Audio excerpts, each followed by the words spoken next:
Awesome. So tonight we're running The Night Before Wintermas, which I found on Reddit. Uh, Most of the images I either found for free on Roll20 or I drew them in Paint.net very quickly this morning. I hope you enjoy. Also, It it's two is, of ours first time playing. Sorry. yes, also it's your first time playing, and I'm gonna have to walk you through like combat and stuff a little bit when we get going. So, the world is not a happy place. A trip to the countryside means being torn apart by a pack of monsters. A good month means only one or two villagers have died. The children here are tough, cynical little bastards. Ask Damn. any ask any kid if Santa's real and they'll laugh at you before they steal your coin purse. Of course not. The parents, however, know better. Wintermas has always been a day of celebration, a day to gather around the fire to drink and eat, but the presents are a mystery. Not long ago, beautiful little toys, sweets, and cookies started appearing in every house across the land, all labeled "From Santa," every Wintermas morning without fail. Most people love these presents and accept it as a blessing, but there are others who see competition. You two are mercenaries who've head up to Frosthold, a town in the far north, in the headquarters of the Happy Joy Toy and Tobacco Company, who've put out an advertisement, very vague on the details, asking for contractors. Love it. Mm-hmm.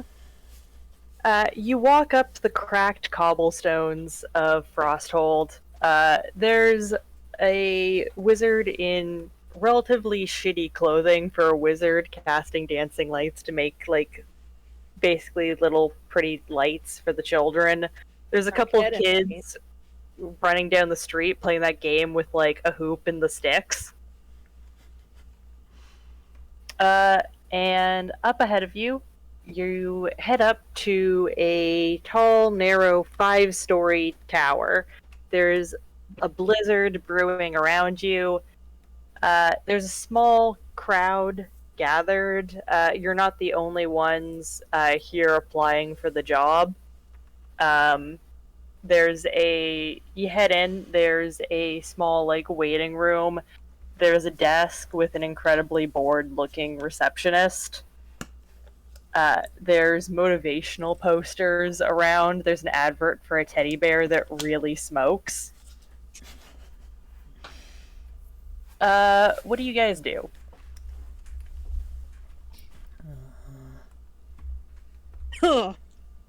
Cry.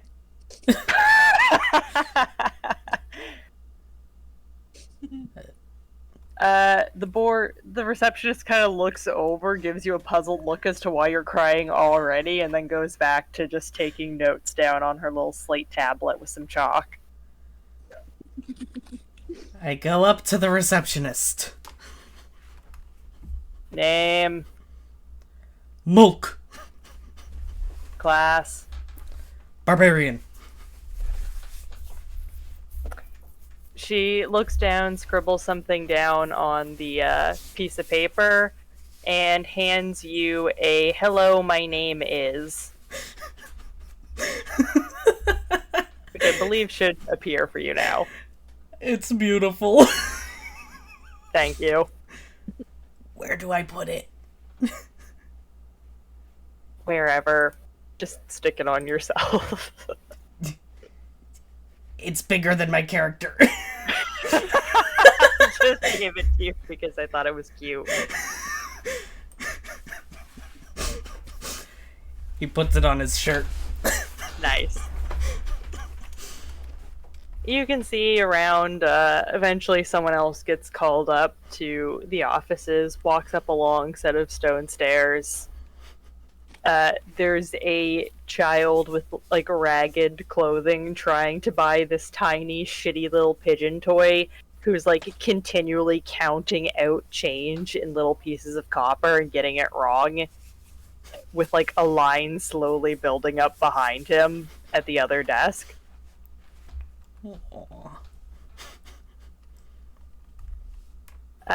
Eventually, you see the other guy, who looks to be some sort of druid, come out, storm out the door, apparently not taking the job. The receptionist will eventually call Ren over, if you'd like. Take your name and class down, and give you a little "hello, my name is" sticker as well. So cute. Toys and tobacco for your tots. Yeah, it's a town. It sounds like it's in the 50s. You eventually get called up to the office, walk up a long flight of stairs, and you get to the office of Quentin Happyjoy Jr. There's a tall man wearing all gray, pinched face, looks kind of perpetually tired. Behind him and behind his desk, there's a large painting of a smiling man in a purple suit holding a bunch of colorful balloons with a little plaque underneath it saying Quentin Happyjoy Sr., founder, Happyjoy Family Toy Co. But his son doesn't look nearly so cheerful. He's got a big mahogany desk, one of those little noon cradle things with little balls that just go back and forth forever. And he'll basically try to interview you guys a bit, ask what your experience adventuring is.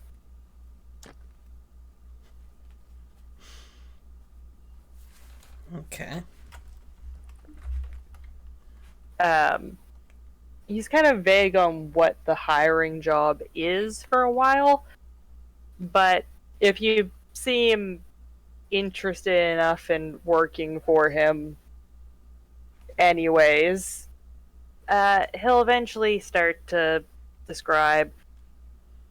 So, the Happyjoy company sells a lot of, toys, sweets, cookies, the same sort of things that Santa gives out for free every year.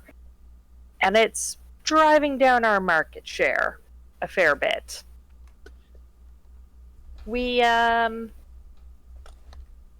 And he'll explain basically that he'd like to send a couple of people, not necessarily members of the company, not necessarily to do anything too drastic, but scout the competition out. If there's any way you could convince the clauses to not encroach on their market anymore.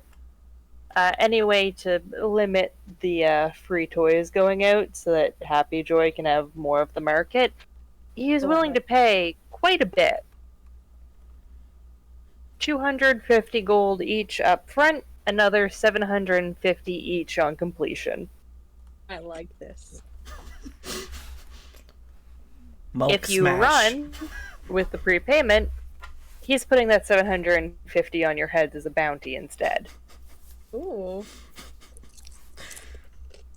Why do you sound happier about that than getting the 750?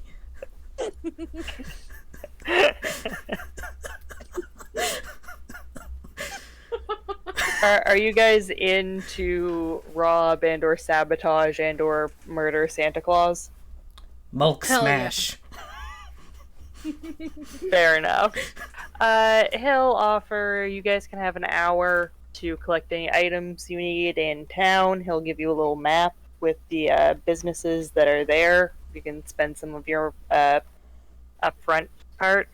And then come back here in an hour, and they'll teleport you up to as close as they've been able to safely establish a teleportation circle to the North Pole.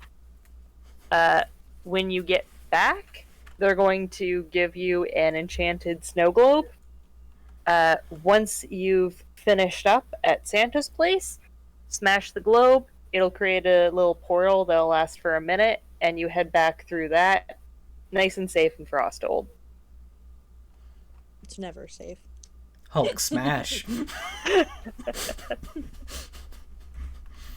Or Bulk smash, not Hulk. That's copyrighted. Oh well. So you guys, are you heading to town?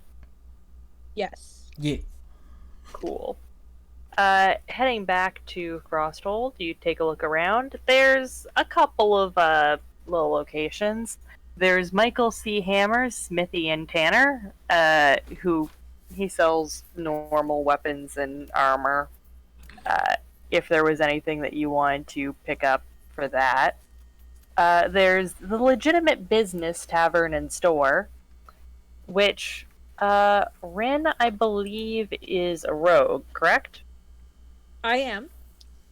Which means you speak Thieves' Cant, which means passing by the Legitimate Business Tavern and Store, you can see little scratches carved above the door, basically spelling out that he's a fence for the black market.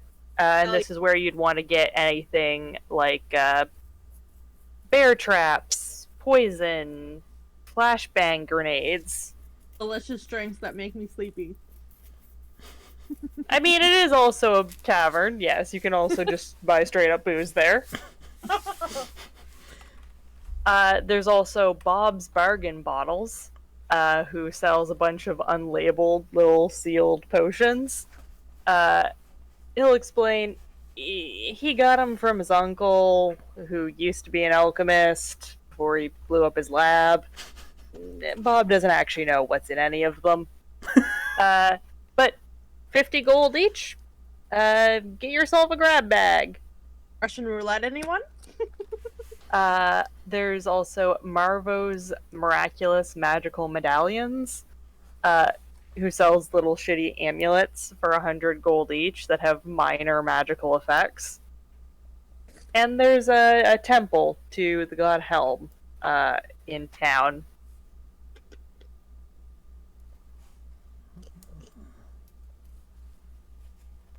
So I guess, is there anything in particular you guys are checking out? I'd like to check out the black market. Fair enough. If Rin wants, she's able to guide you to the actual black market and smooth things over with the owner of the business. Explain, you can trust this guy. Don't worry about it. I agree. Fantastic. He sells bear traps, blade poison that you can stick on your knife that does an extra 1d6 damage. 3 applications per little vial of poison. Flashbangs. You throw them at people, and it'll give disadvantage on their next attack. Knife boots, which are basically spiked boots. And you can also attack with them as a bonus action if you've got them on. Klaxon bombs, which is a really loud distraction thing. Little dark vision goggles, so you can see in the dark. Cloak of stealth that gives you advantage on trying to be sneaky, which advantage and disadvantage. Advantage means you roll 2 dice and you take the higher number. Disadvantage means you roll 2 and you take the lower number. And he also sells a couple of spell scrolls, things that'll let you turn invisible temporarily or move faster, but they'd take all of your money. I want knife boots. How much are knife boots? Knife boots are 50 gold. I want knife boots. Knife boots it is. I will add that to your, I was about to say, how do I equip knife boots? I'm just gonna add it as a custom item. I should have added these as a homebrew thing ahead of time, but whatever. It's called add to D&D it. Disaster in the Discord, so... Fair enough. I'm just gonna stick a note on them, and I'll remind you that you can kick people with the knife boots. Yes, knife boots. Anything else either of you want to get here? I want the cloak. Cloak of Stealth? There's a slight problem with buying the cloak. What is it? He's selling it for 750 gold. Bastard.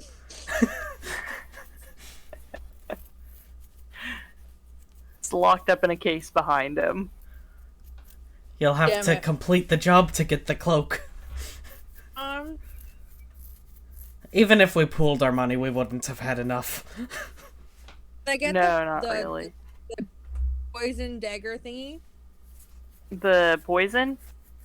Yeah. Yeah, it's 100 gold for 3 uses.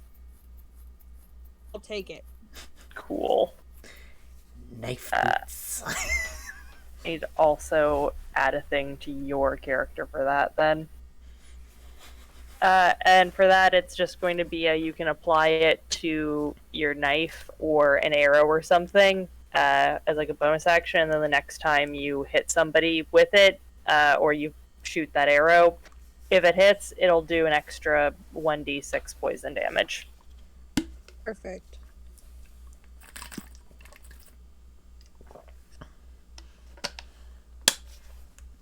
I guess anything else then? Did you want to check out any of the other shops? I'm good. Fair enough. I'm just adding this to your thing really quick.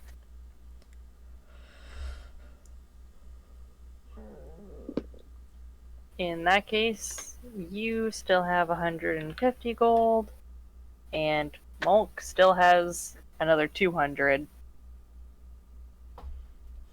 Which, nice.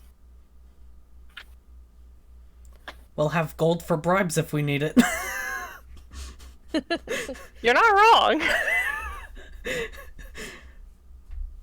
Okay, so you hang around town for a little while and head back up to Happy Joy Toy Co., where Quinn Happy Joy Jr. will invite you down to like the basement of this wizard tower. There's like this big magic circle drawn in chalk on the floor, and a couple of very like underpaid intern looking wizards hang around with their staffs that start chanting when you walk in, and in a little like blur of reality, suddenly you are standing in a field.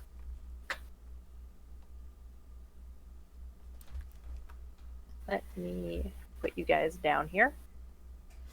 In front of you, there's this big area. There's sheer cliffs with a single like passageway through them, this kind of crevasse. Through that, you can see what looks like Christmas lights. Santa's little village past these cliffs. On top of the cliffs and around, covering any other entranceways, you can see like barbed wire and stuff. Halfway up the cliffs, you can see this like smear of blood and peppermint shards. Oh, yes. But in front of you is the way towards. You should be able to move your guys now. Oh. The way towards the kind of canyon in the cliff. There's like 50-ish snowmen of various sizes and qualities standing in front of it.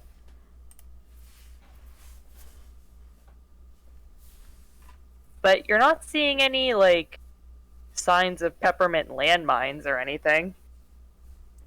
This does seem to be the entrance to Santa's little village. Mulk smash? Are you just gonna start like smashing all the snowmen in case? Does that not sound like something the acceptable Mulk would do? Reasonable enough. Or even just how for about- fun. How about you? Is Rin doing anything?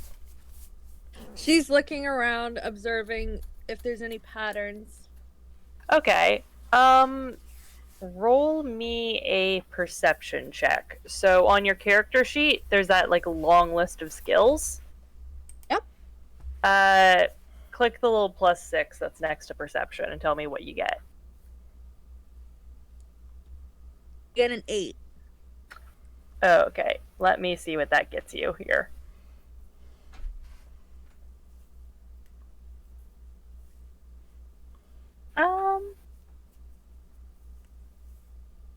Yeah, okay. You do see one of them. This. Give him a nameplate. You can see that one of the largest snowmen here, seems special, kind of. He's got a couple of gems instead of, like, pieces of coal for buttons. And you can see him move slightly as Mulk approaches to start smashing. That snowman is alive. Shit. Okay.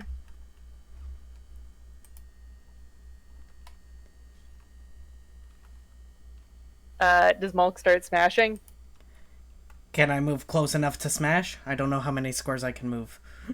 That's more of a thing when you're, like, in combat, when I'll track it, but yeah, you can move ahead and I'll just remove this one, because this one's not a living snowman. You completely smash one of them, and Frosty actually moves in response to this, and calls out to you, "Hello there, I'm Frosty. Lovely to see visitors, but Wintermas isn't until tomorrow. You'll have to wait before you can get your presents."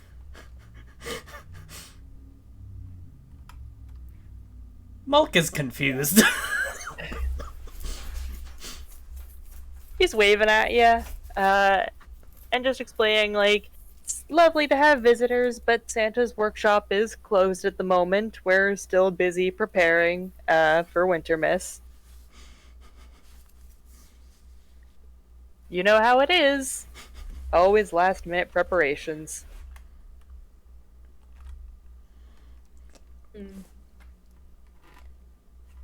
Can Mulk take Can a I step take forward? Feel free.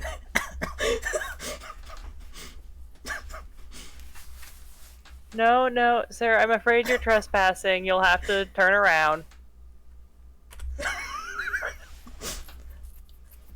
By the way, I can't find which one is Frosty. Oh, it's the big one in front of you. Okay. Can I try and sneak past?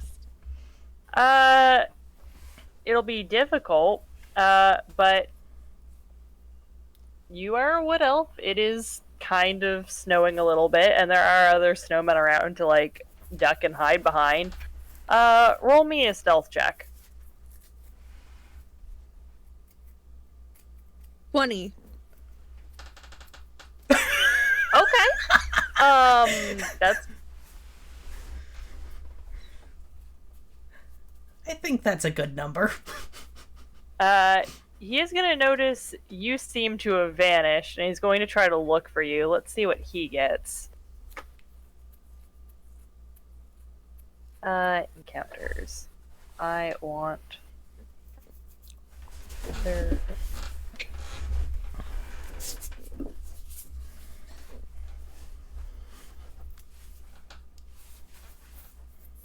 Well, okay. Frosty cannot find you, and he's looking around in confusion, trying to find where that wood elf went. Mulk smash? There's, like, wandering over here. Sorry. Okay, that one is actually one of the ones that is alive. You've stumbled into one of the ones that was going to try to ambush you. Oh. So I'm going to have you roll initiative, which is going to be up near the top of your character sheet. It's next to the little armor class thing, to the right of your skills. That one. I don't think it You could have got a been worse. 1. Yeah, that's literally the worst you can roll. Chloe took all the luck. It's okay, Frosty also rolled a 1. So Chloe, tell me what you get for initiative. Because you're gonna be in this fight too. So I just say the total, right? Yeah. Got an 8. Cool. Which means you're going first. There is one snowman, Frosty, who is definitely alive and currently searching for you in the wrong direction. There's the snowman in front of Mulk, who flinches a little bit, so you can tell that one's alive. You're not sure if any of the other ones around you are or not. So combat in D&D, there's a couple of different things that you can do on your turn. You can Okay. move up to whatever your walking speed is, so 35 feet, so you can move 7 squares in any direction, any point in your turn. And then you get an action, a bonus action, and your reaction. Action and bonus action you have to do on your turn. An action is stuff like most attacks. Bonus action is generally if you have something that uses your bonus action, you can do that as well as the main thing you do on your turn. And a reaction is something you can do when it's someone else's turn in response. Like if somebody runs past you, you can use your reaction to try to stab them with your knife as they run by. Okay. So for you, with your action, you can pull out one of your daggers, you can pull out your rapier, or you can pull out your bow and shoot somebody. Bow. Good choice. Right. You pull out your bow. Who are you aiming for? The little snowman or Frosty? I'll go with the little snowman since Frosty doesn't know where I am. Fair. You're currently hidden. Shooting the snowman will, make it more obvious where you are. He'll be able to find you after this one. Sorry. Attacking breaks you being hidden, so they will be able to find where you are after this. Okay. Okay. So roll. There's a little +6 if you go look to the right of where it says short bow in your little actions tab. So roll me your attack. Where am I looking for actions? Yeah.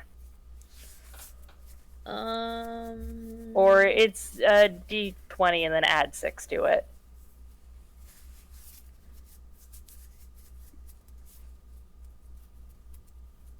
I'm rolling a d20 and then I add 6 on top of what I get. Yeah, because you have a +6 to hit with your bow.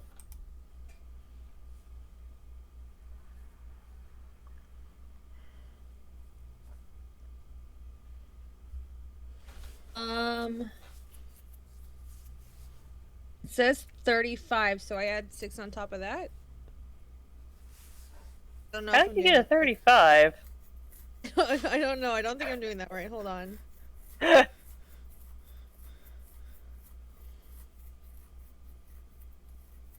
Okay, it says 13, so 6 on top of that. Okay, so 19. So you definitely hit. And because you're hidden and it doesn't know where you are, you get sneak attack. So that's an extra 3d6 of damage. Oh, jeez. Oh, actually, you would have had advantage, so you would have gone to roll 2 and taken whatever was hot. Okay. So, do you see in the same row as short bow, there's a 1d6 plus 3? I honestly don't know where anything is on my screen. Okay, hold on, I'll show you. Share my screen.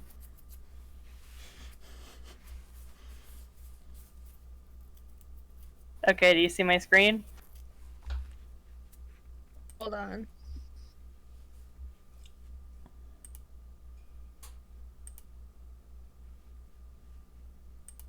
It's loading. Yes, I see it. Okay.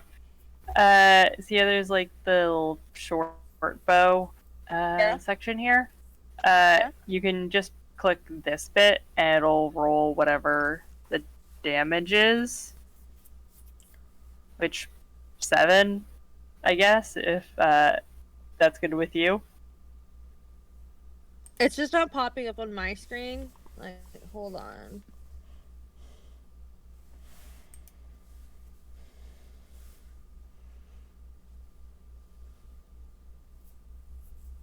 I go into short bow. Yep. Then I click the 1d6 plus 3. Yep. Got an 8. Nice. So you do 8 base damage, and if you scroll all the way down there, there's a little thing, sneak attack, that'll have a 3d6 for damage.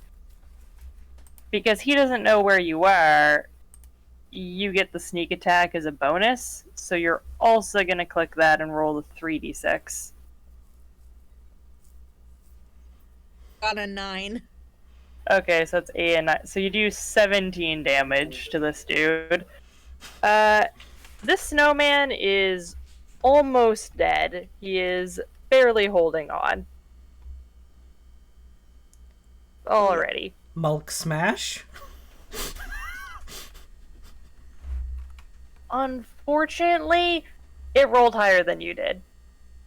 So next up, that animated snowman, he gets hit from behind, and like an idiot, he spins around to try to attack the elf that he can actually see now. He kind of melds into the where did I put my tab? Kind of just melds into the tab and pops, or the snow, and pops up in front of Rin, and takes a couple of swipes at her with his weird little twig arms. It tickles.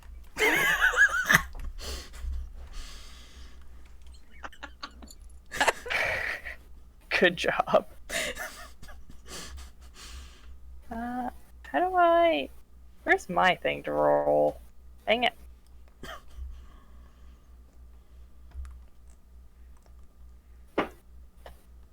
Technical difficulties, please stand by. I'm sitting. Technical difficulties, please sit by. But what if I'm standing? Then you get to stand by. Alright, the first one is an actual hit. The second one is a miss. So you get hit once for... How much damage does this guy do again? Ooh. That's a D8 plus 2.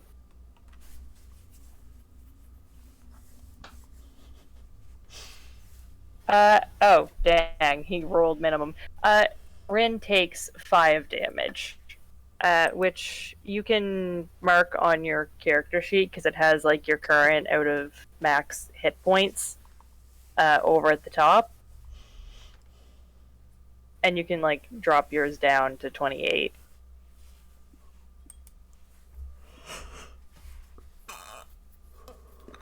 Just where I can type? Yeah, you can either just type over what the current is, or there's the little bit next to it where it has heal and damage, and you can just type 5 and then hit damage, and it'll subtract 5 from your hit points. Okay. Oh, I need to stop streaming. So yeah, he gets his attack, and the second actually living snowman pops up, and this one's like, my buddy's got the elf, and wanders over towards Mulk and tries to take a couple of swings at him.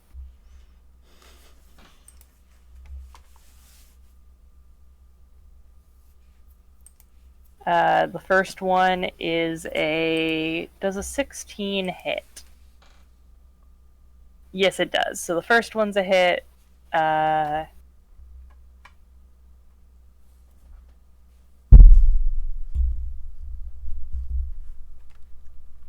The second one is actually a miss. Dang it. Same Z's. My enemies are rolling too many ones.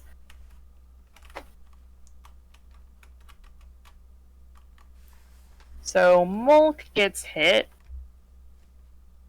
for... What was that? Does this armor Mulk thing... gets hit for 8 damage. Okay. 8 damage. Down to 42 hit points. Decent. And then there's Frosty the Snowman, who gets to take his turn because... Oh, no, actually, this fucked it up. Damon, you go before Frosty. So you can use your action to just hit things with a club. Or you can use the form of the beast thing to... Or you could enter Rage as a bonus action if you want. Or you could just hit the thing in front of you with your club. Yeah, Mulk Smash. Cool. Hit the little +6 that's next to your great club and tell me what you roll. 2 + 6 = 8. You miss the snowman in front of you. It like tosses some snow up in your eyes, and you overshoot a little bit with your club. Which means it's Frosty's turn. And Frosty, Chilling Ray. Frosty takes a deep breath and shoots a little bit of a beam of ice at Mulk. So you're gonna have to make a con save, which is on your character sheet. If you look over on the left, there's a top left. There's a saving throws chunk. Saving throws.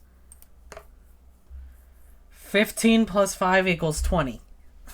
Okay, yeah, you're fine. Does this even do anything if you succeed? It does nothing if you succeed on the save. Frosty wastes his turn trying to freeze a barbarian from hell. Yeah, because isn't he, like, canonically half demon? I mean, You're a tiefling, so you're in the game part he's a demon tiefling. somewhere. Fair. Which means it rolls back around to top of initiative, so Rin is up. You have a bow.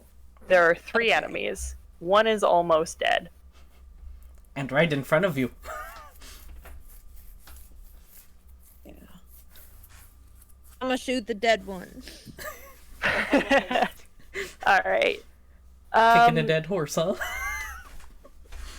Because you're trying to do a ranged attack and he's right like up in your face, you'd have disadvantage shooting him with your bow, but you can stab him with your sword and it doesn't give you disadvantage. I'm gonna do that then. Fair enough.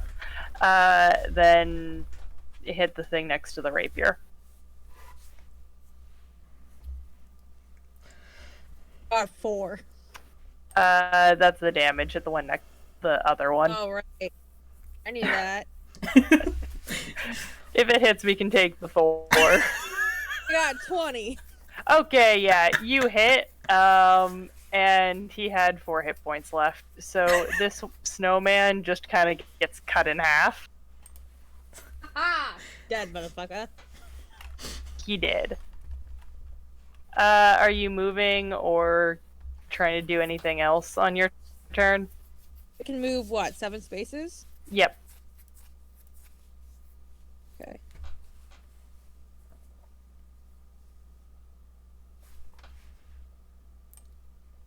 Okay. Cool. Inched right off my screen. After you, that's the dead guy. Then Animated Snowman B. The other one is going to attempt to swing at Mulk a few more times.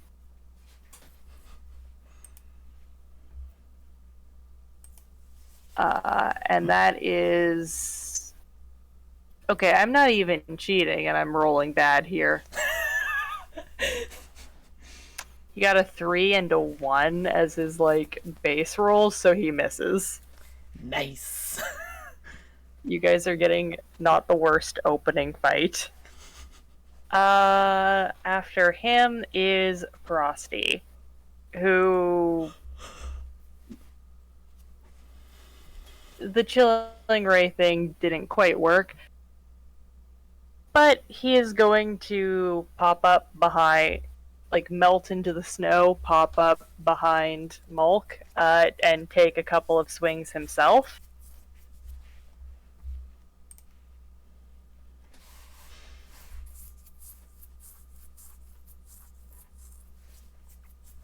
And Pardon? Frosty actually manages to get a decent hit in. How much does he do for damage? That is one.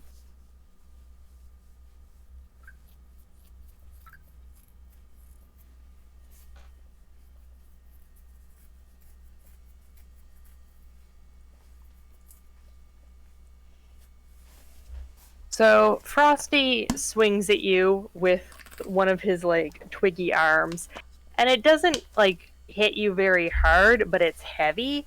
So you're taking 7 physical damage, and then when he hits you, there's like this blast of cold air that hits you for another 6. So altogether, you're taking 13 damage. I did the 7 and then the 6. I'm down to 29 hit points. Good thing you're a barbarian. And then he's gonna take another breath and shoot another like cold thing at you. So make me another con save. 16 plus 5 is 21. Yeah, you're fine again. Even better. And you get a turn. Mulk There smash. are 2 enemies next to you. Which one you Big smashing? Frosty. He's Fair mad now. enough. So You want to rage or not? I'll roll to hit. Got 19 plus 6, 25. I think I hit. Okay, definitely hit. And now roll for damage. 7. Cool. 4 plus 3. Mulk smash. Mulk smash. And it rolls around, so Rin is up. Okay. A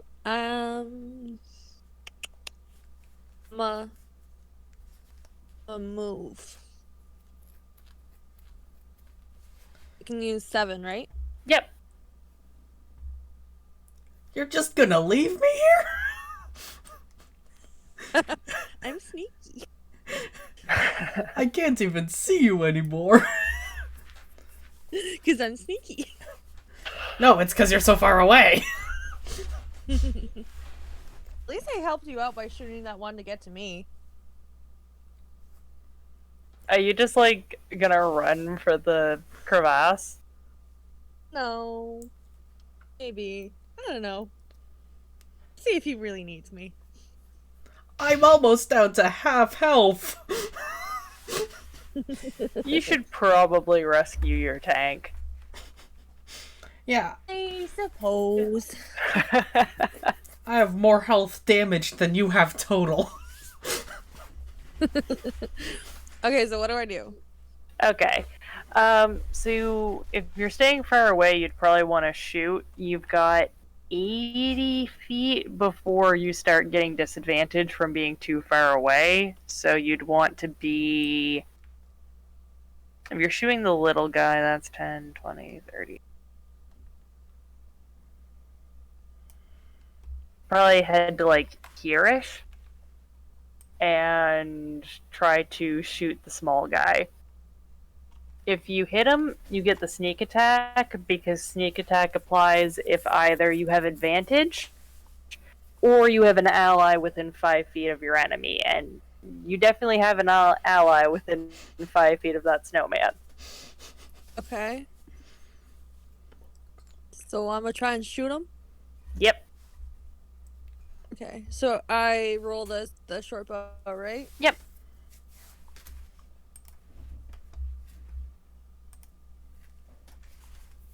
I got 12. I think that's exactly their AC. Yes, it is. That just hits. So you get the damage.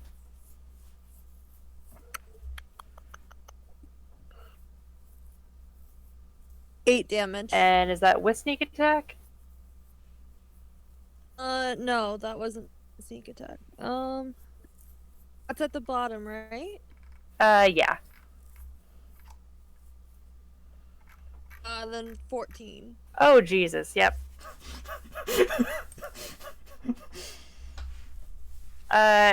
You managed to shoot a snowman in the head so hard it melts. There's just the one guy The left. snowblower. And good thing, because it's up before Mulk gets a turn, and Frosty's a big boy. Big boy. Big boy. He's a chunker. Chunky the Gets snowman. his 2 swings in at Damon. That is a 18. That's 2 hits. Oh. Yep. That's a lot of dice.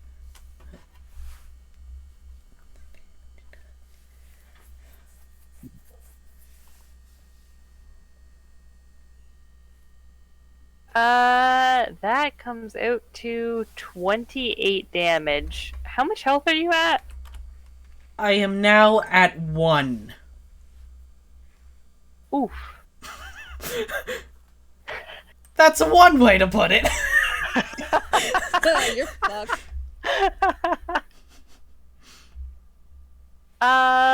It's your turn though. Mulk smash. He's not smart enough to flee. Fair enough. Roll me your attack. Every fiber of my being says to flee. I got a 3 plus 6 for a 9. Yeah, that's not gonna be a hit. Unfortunately. Mulk gonna die. Not necessarily. But that is gonna be your turn, which means Rin is up. Okay.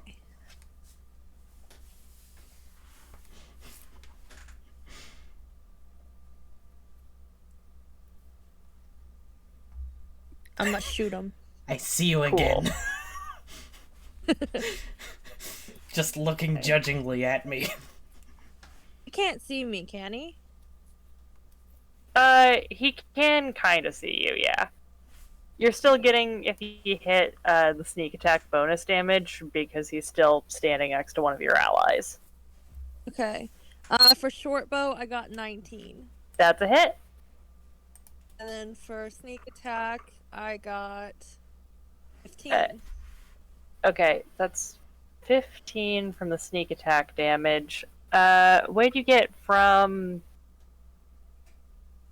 it was the thing to hit, but can you roll the damage for the short bow, too? The 1d6 plus 3 part.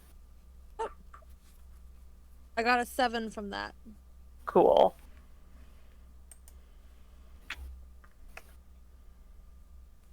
He is barely alive. Which means that he does get Hey. his turn to try to clobber the Mulk.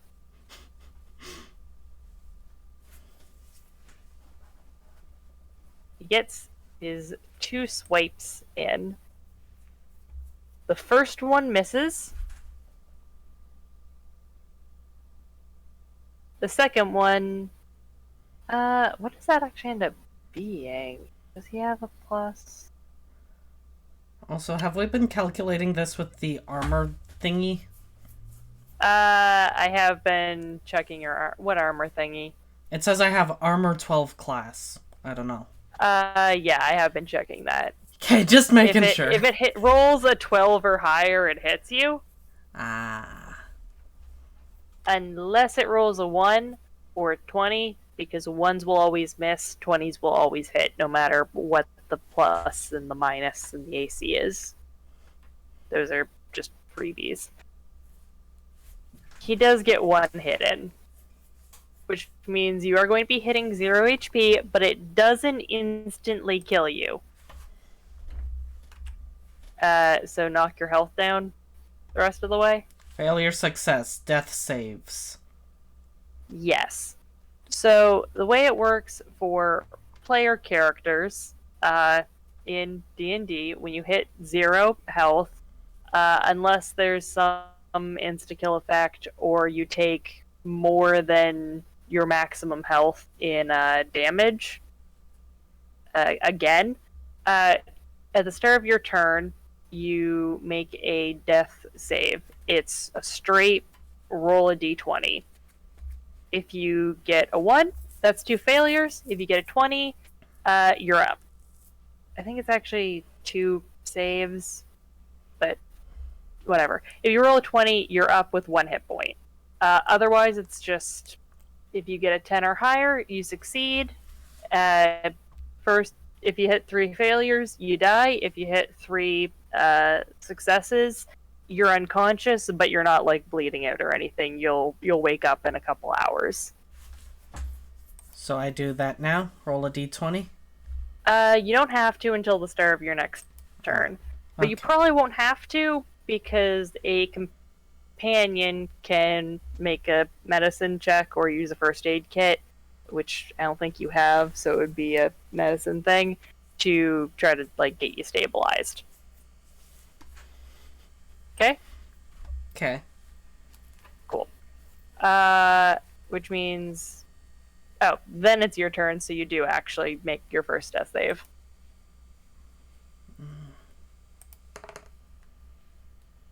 Seven.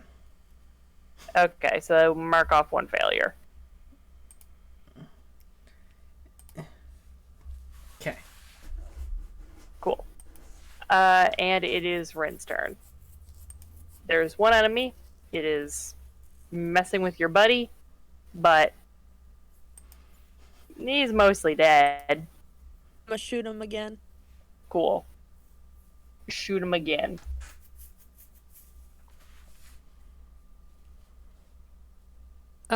Short bow, I got a 19. That's a hit.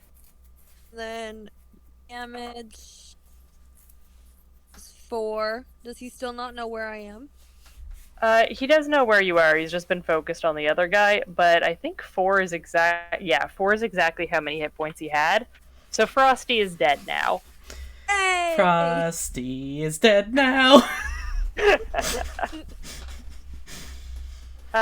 Which I'm gonna technically keep you in order for a turn order for a minute here. Damon, make me another death save. And I'm gonna be nice. If you roll a 1, it's not gonna insta give you. 20! Okay. Why is it you're a up with 1 B? hit point. Pardon? You are up with 1 hit point. That is not much. No, it's really, really not. If you guys want, you can probably hide out here among the apparently not animate snowmen and get a little short rest in. Stop for some lunch and to heal your injuries. So we hit the short rest button? Yeah, I would recommend you hit the short rest. And Where's that? it'll give you the hit die thing. For you, it's barbarian, so it's 1d12 plus 2. Basically, while you're doing a short rest, you can roll a d12 and add that plus 2 hit points back to you. And For you've both got, of like, us? yours is different because you're a rogue. You don't heal as well, but you're mostly fine. Mhm. But yeah, the way it works is short rest, you can use the hit dice to heal up, and then long rest, when you get a full night's sleep, you fully heal, and you get some of those hit dice back for short rests. Mm. I got a 1 plus 2 to give me a total of 4 health, if you count the one I had. You can run through as many of those hit dice as you want, Oh. and you'll probably want to go through a bunch of them. Oh, You'll you can do probably want to just multiple. roll them all, honestly, unless you end up getting lucky early on. I'm up to 21. That's good. 31. 34, because I got another one. Not terrible. No, not terrible at all. And now I've taken my short rest, I think. Yes. And with that, you guys can clean up and head on to the ravine if you want to, like, head through what seems to be the opening here. I go catch up with Rin. Cool. I scroll up. The Wendigo! I think it's a moose. I couldn't find a good reindeer. Oh. Moose would be Um, scarier. So you head through. It's a cliff. It's a hole through the cliff with these sheer icy walls. Every once in a while, you see a bit of ice come like tumbling down from the top. And flying above you, there's a series of pain deer, little icy reindeer monsters. One of them is down near the ground, kind of digging around the snow, trying to find like plants to munch on. The other ones are flying up above and don't seem to be paying any attention to what's on the ground.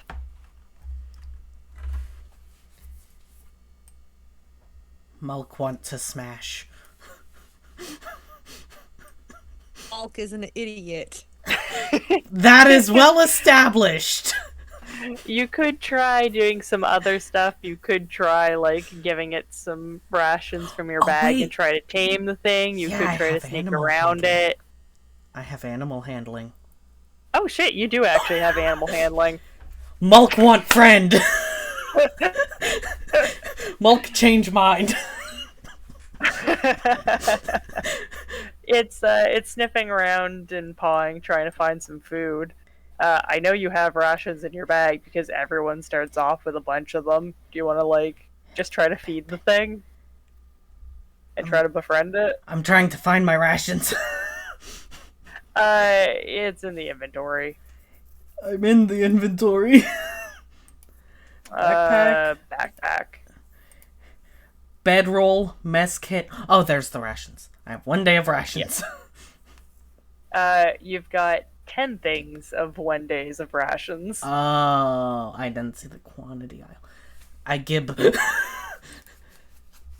Fair enough. Okay. 80 80 it's hungry. or 40 You're walking offering speed. it food. So roll me animal handling with advantage. Animal handling check. 8 plus 4. Does that automatically do the advantage? I don't think it does because I have a plus 4. No. Roll a second time. And tell me if it's higher.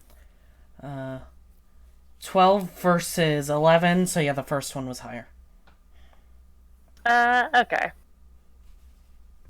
I'm gonna have it. 12 isn't fantastic, but it's not bad.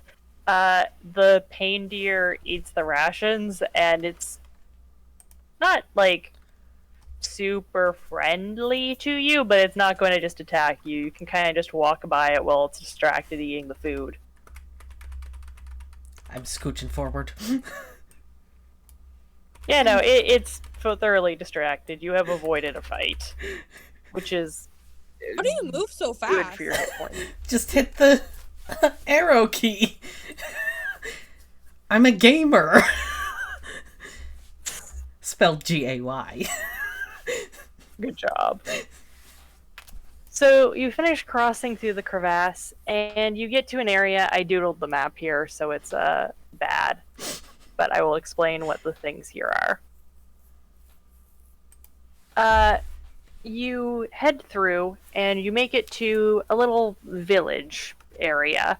Around you, there's the sheer icy cliffs, and you can still see up at the top, like the barbed wire and stuff. But in here, it's safe. There's a... I'm checking the descriptions.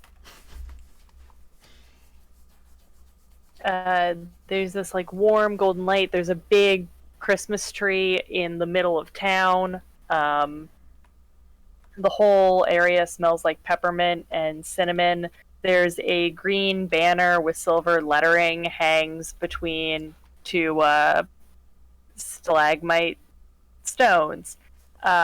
It's written in Gnomish, which neither of you can speak, but there's a nice little, what looks like maybe a welcome banner. There's 3 gingerbread houses around town. This, and this. And a stone archway up at the north end of town. Is that the triangle thing? Yes, the triangle thing. Ignore the purple. It's not got a glowing portal in it yet. That is not what I was thinking. So yeah, there's a stone archway. There's 3 gingerbread houses. Everything smells like peppermint and cinnamon. You don't see anyone around. What do you guys do? Wanna I grab don't a bite? trust it. Are you gonna start nibbling on one of the gingerbread houses? Yes. Okay, which one? The closest one. Cool. So you start nibbling on it. Part of it near a window kind of like crumbles when you pull at it. Some of the gingerbread is still edible, but some of it seems to be going bad when you take a closer look. Yeah.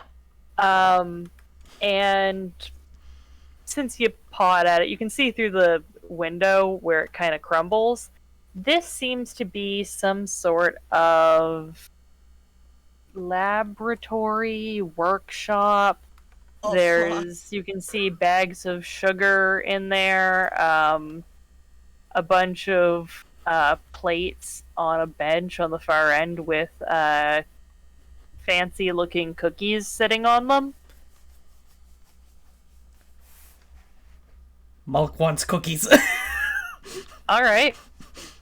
The little brown parts I just made doorways, so you can like head in and take a look. I was gonna have him try and break the wall down.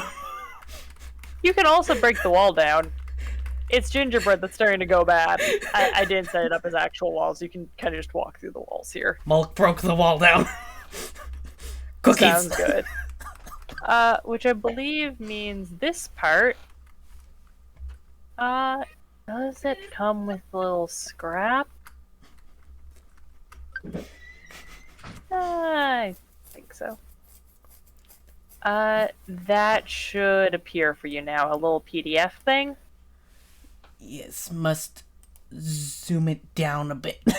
Two That among makes our it number are not just readable. plain tasty treats, but 3 of us will mess you up and knock you off your feet. Choose unless you wish to wait here forevermore. To help you in your choice, we give you these clues for 1. However slyly the bad ones try to hide, you can always find one sitting on a plain cookie's left side.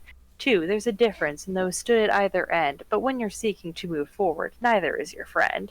3. As you see clearly, they're all different shapes and sizes, but neither star nor moon are filled with bad surprises. Finally, the second left and second on the right are twins once you taste them, though different at first sight. There's 7 types of cookies lying on the bench. I think I picked the wrong character to bring in here. Mulk calls for help. Mulk not smart. Mulk doesn't know what pronouns are. Nice. Literally, he always uses names. Solid. What's Rin doing during all this? I'm looking around. I'm trying to see any traps or any hidden enemies. Okay. Looking around. Make me a perception check again.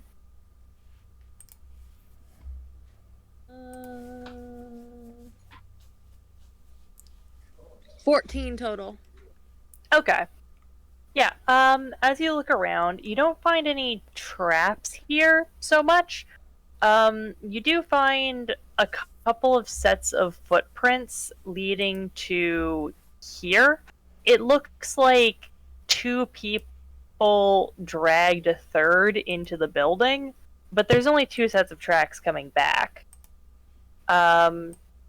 Other than that, you notice there's other areas where, like, the gingerbread is going bad. Some of the Christmas presents under the tree seem almost, like, oily. Something is wrong here. Other than that, you smell, like, a chocolate smell coming from the building on the right, and you can hear some snuffling. If you take a peek in, it seems to be Paindeer Stables.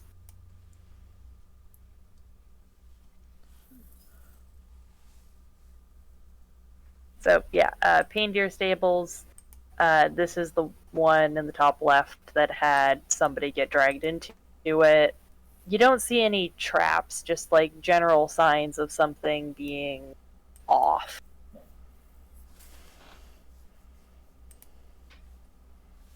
Okay. Did I investigate the presents? Yeah.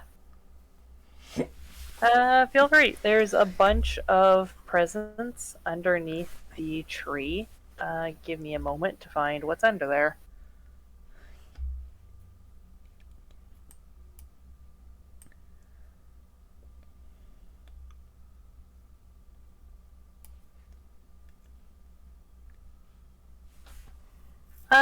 Yeah. You find a bunch of wrapped presents under there. There's a couple of them that look kind of oily, but there's some that look like regular Christmas presents. Do you want to open any? Yes. Cool. You open one of them, and you find a little, like, hand-carved, kind of trumpet, sitting in there. It seems magical somehow. Interesting. I take it. Cool.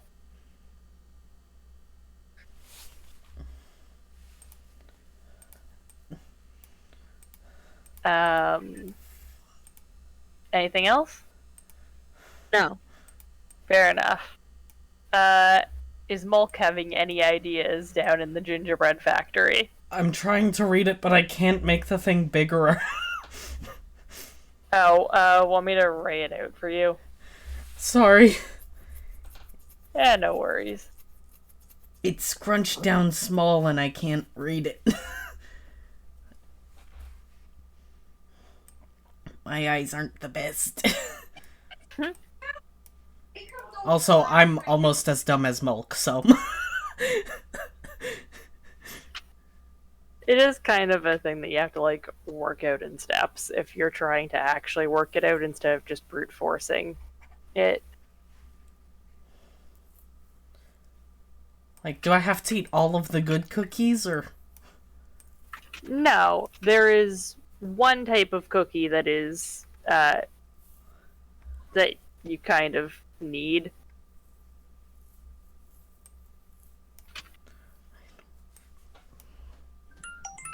You don't need to eat all of the good cookies.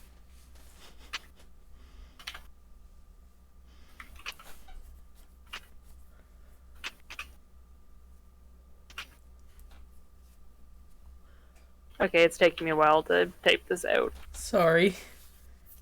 Do you want me to read you the clues? Maybe. Okay. That'll probably One, be quicker. however slyly the bad ones try to hide, you can always find one sitting on a plain cookie's left side. 2, there's a difference in those stood either end, but when you're seeking to move forward, neither is your friend. 3, as you see clearly, they're all different shapes and sizes, but neither star nor moon are filled with bad surprises. Finally, the second left and the second on the right are twins once you taste them, though different at first sight. So, Moon Star and Snowman safe, Hats and Tree not?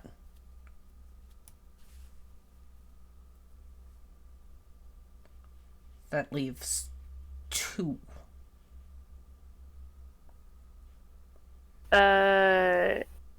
Hats and Tree not, but Snowman safe? Wait. Because the second one on each side are twins once you taste them, right? Yeah, which would mean that Snowman and Star would be the same thing. Yeah, so they would be safe if Star and Moon don't have bad surprises. Yeah. Something in there is poisoned. I don't 3 know of which them are one poison, I believe. I don't know which one the plain cookie is. Probably Jane.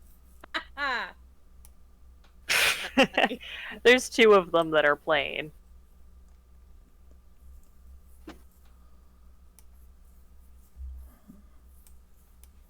Oh, I thought the plain was referring to the design, and I was trying to figure out which one's more plain. Oh no, 2 of them are just straight up cookies. 2 of them are straight up cookies. One of them lets you move on from here. 3 of them are poison. Let's try Moon. Moon? Let me check. Which one does Moon actually do?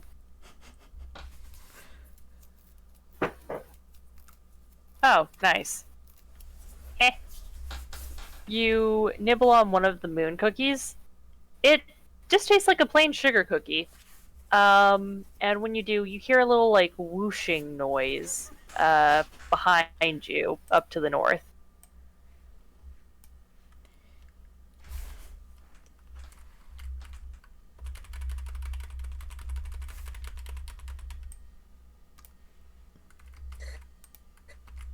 Ah, there we go. Come on. Heading over the building, for you, it's now got, like, a purple, glowy portal thing in it. Does she need to you- eat a moon cookie? Yes. But you did, in fact, figure out which one of the cookies makes you go forward and doesn't poison you. Mulk. Doesn't that Hand. that cookie's now gone? There's like a whole pile of them back there. You just need to take one of them. Ah. Okay. I think he has the zoomies. He ate a sugar cookie. Nice. That's great. I want to investigate the deer, though. Actually, no. I want to follow the footprints. Not Fair done enough. You head over and you can read the sign above the door. Up here is the Ho-Ho holding cells. That is so dark.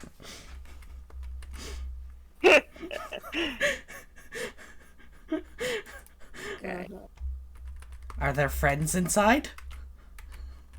The door to this building's locked. There's candy cane bars on the holes in the windows. And inside, there's a single cage taking up like half the room. You can see there's a gnome with like bright green hair stuck in the cage at the far end.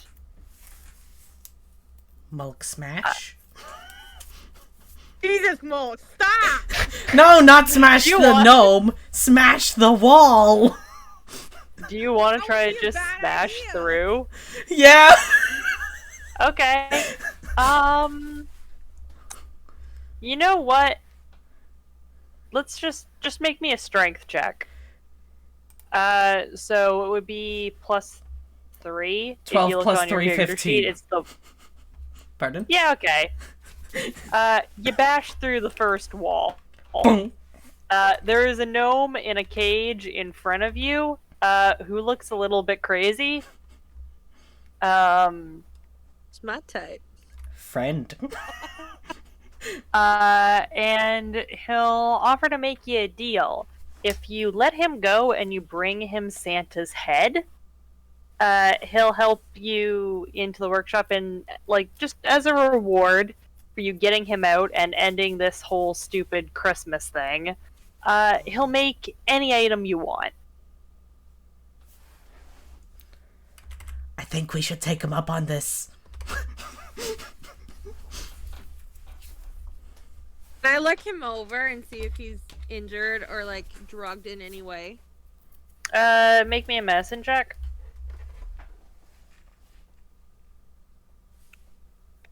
And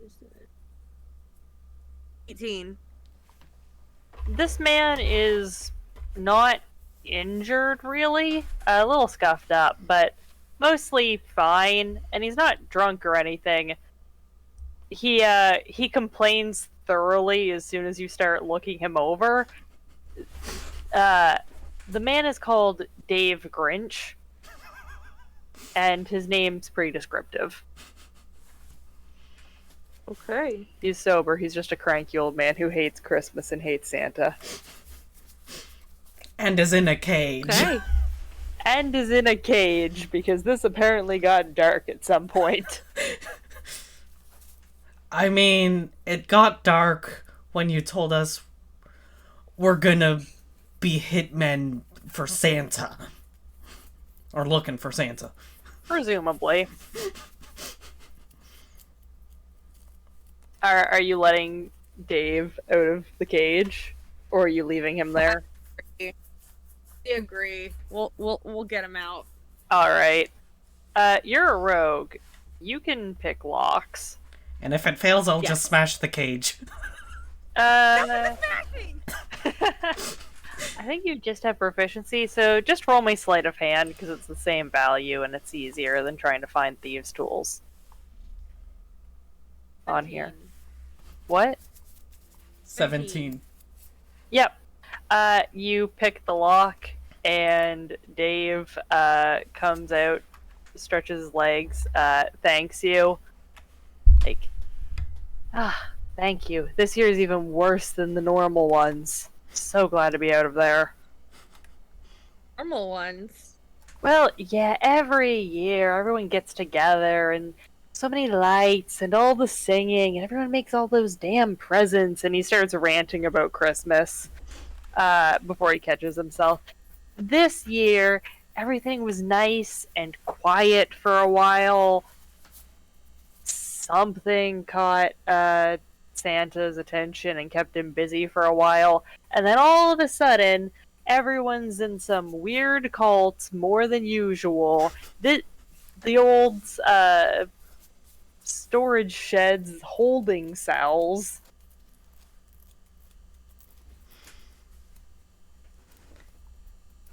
Terrible So year. he found a forbidden object. So what? Found a forbidden object, it sounds like. Possibly.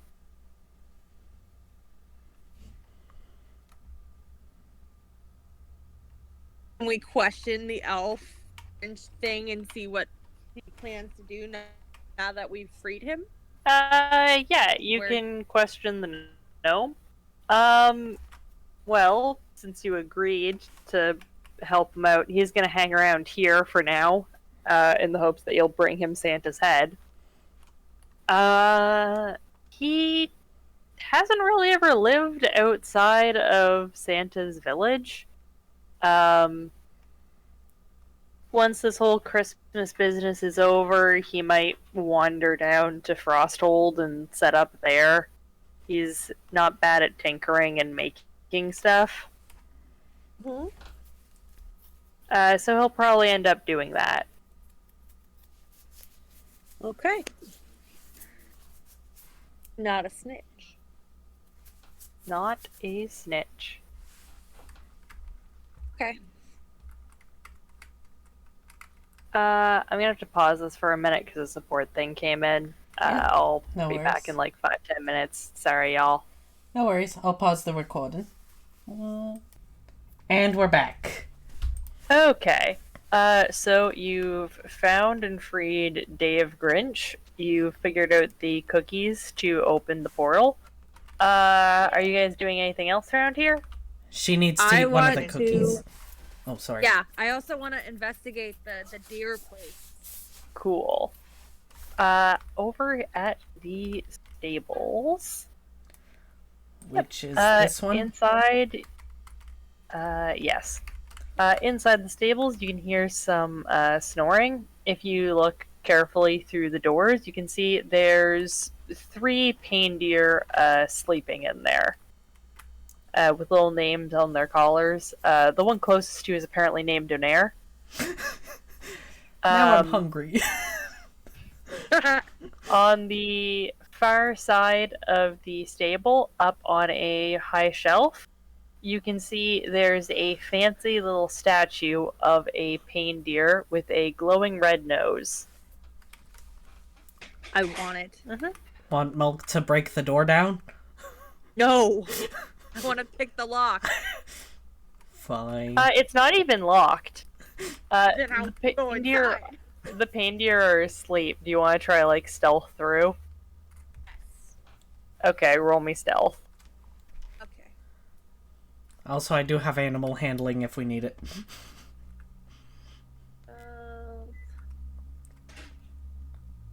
I got a 28. Okay, Jesus, yep. You sneak in very carefully and you're able to grab the statue. Holding it.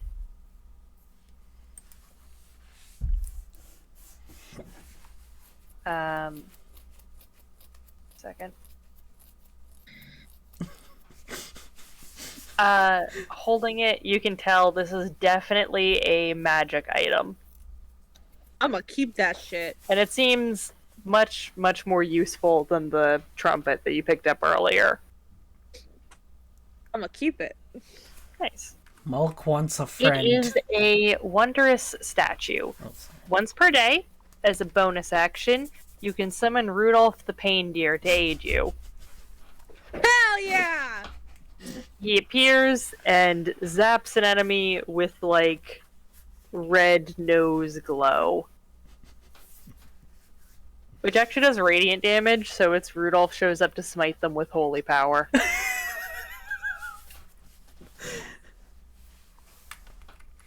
Milk Congrats. wants a friend. Okay, I go eat cookie. Cool. Which one looks friendliest?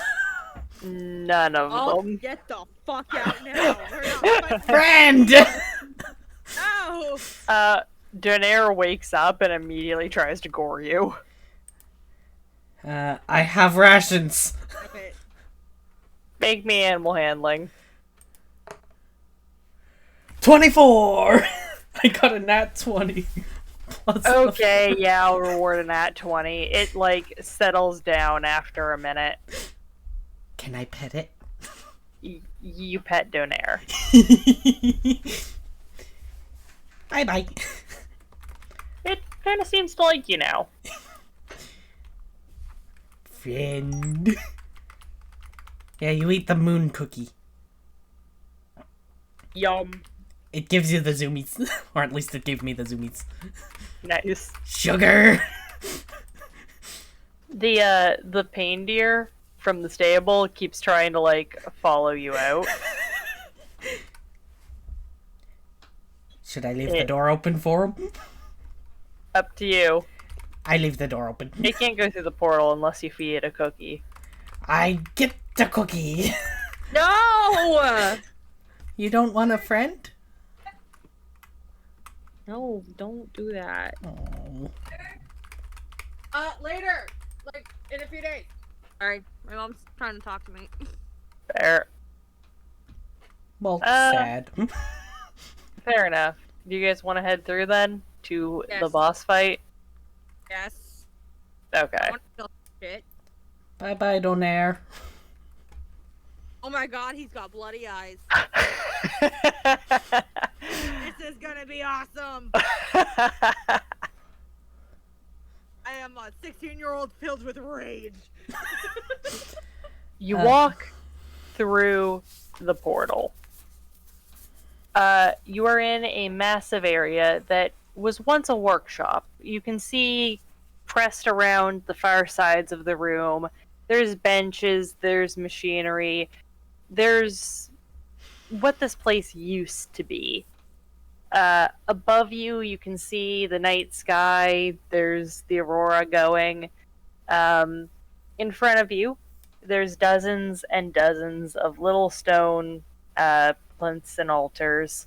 Each one has a gnome on it, facing forward to the big central rock.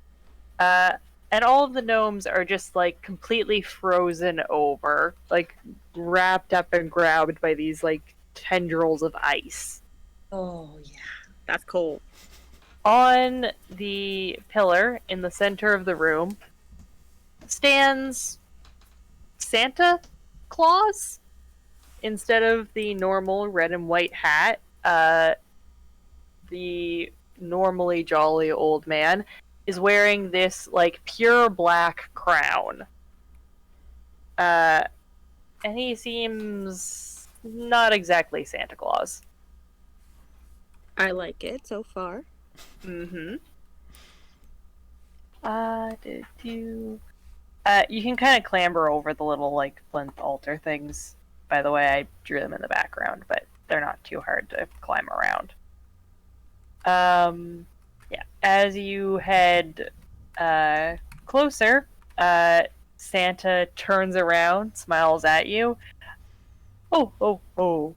Hello, children. Wintermas isn't until tomorrow. Get the fuck out.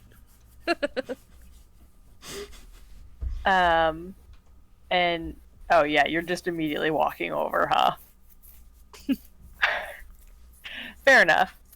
Mulk I mean, we makes can go back. eye contact with Santa. You feel this creepy, this intrusive presence in your mind. Something isn't right. You hear screams and reality lurches. Make me a charisma save.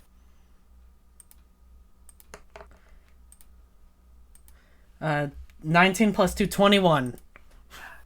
Oh, good. I was really hoping you were going to make this one because I didn't want to have to deal with the effects if you failed it. I've been turning down the difficulty because this is made for like 4 to 5 people. And we are 2. Yes.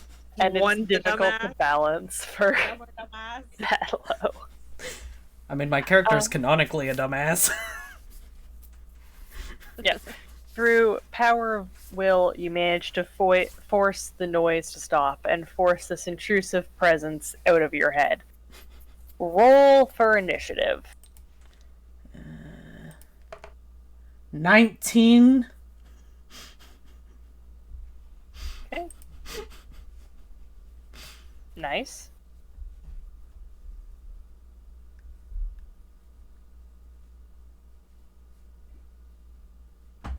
What did Ring get? I got a 5. Nice. You still go before Santa. Okay. So, First up is Mulk. how many There squares is is a 40 jolly feet old man. speed? 40 feet, that's 8. 1, 2, 3, 4, 5. Mulk smash. Fair enough. I am going to remind you, you do have other things you can do because you're a barbarian. You can use your Oh, bonus action Oh yeah. to rage because you are Path of the Beast. If you rage, you can choose one of the 3 forms to transform. Yeah, let's There's do the that. tail one, which if something that's within 10 feet of you hits you with an attack, you can use your reaction to swipe your tail and help defend yourself. You can get claws, which lets you make 2 kind of weaker attacks, or you can get the bite option, which means when you deal damage by biting, you regain a number of hit points equal to your proficiency bonus, as long as you have less than half your hit points. It says I have form of the beast tail. You have all 3 of them as options. Oh, it's up here. Yeah, it just lists them all as options. It's just you pick one to choose, and you only get that one for the combat. Do I just hit one of the squares under rage? Yeah. Mark off one of your uses of rage. And like it says there, you can't cast or concentrate on spells. But you have resistance to bludgeoning, piercing, and slashing damage, which means you only take half damage from those. And you do a little bit of extra damage when smashing things with your club.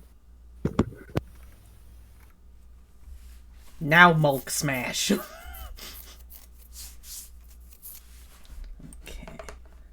I got a 11 plus 6, 17 to hit. And 9 for damage. A typical horny bard.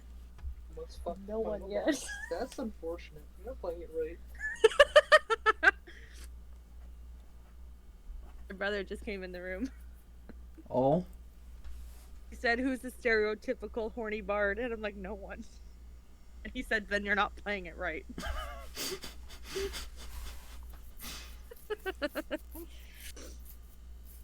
Oh, fuck. Okay. What just happened? Sorry, he was distracting me. Mulk smashed. Ooh. Any damage?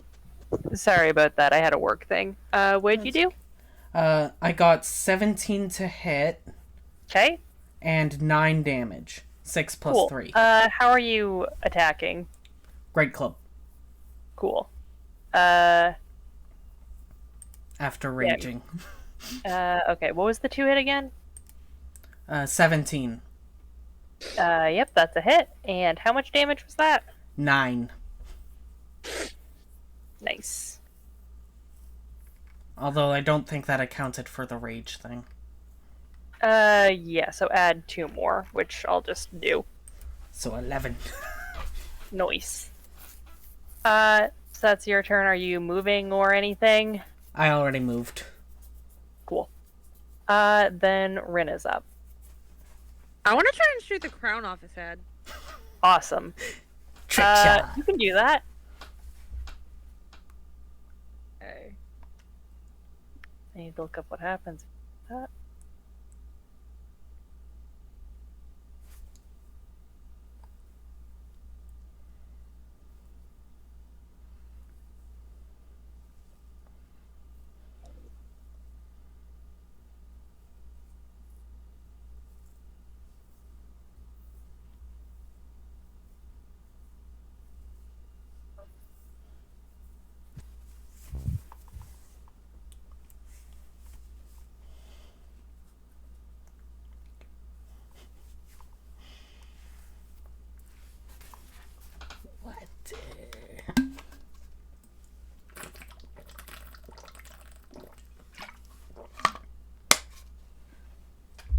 An 8 does not hit, unfortunately.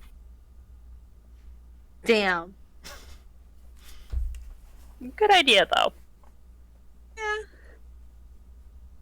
Anything else on your turn? Um. You do have that magic item that takes a bonus action, so you can use that even though you used your action to attack. Okay, then we'll use the magic item. Cool. You rub the statue, and in a glow of red and gold light, Rudolph the reindeer appears in front of you, locks eyes with this evil Santa, and immediately tries to smite him with holy reindeer power. Oh yeah. Please tell me there's no splash damage. There is no We're gonna splash love damage to this one. I need to make Santa roll dex save, which he fails, so he takes full damage. How much is that? Roll me 4d10. 4 of them? Yeah. Wait, no, hold on. That's not what it is. 1, 2, 3, 4.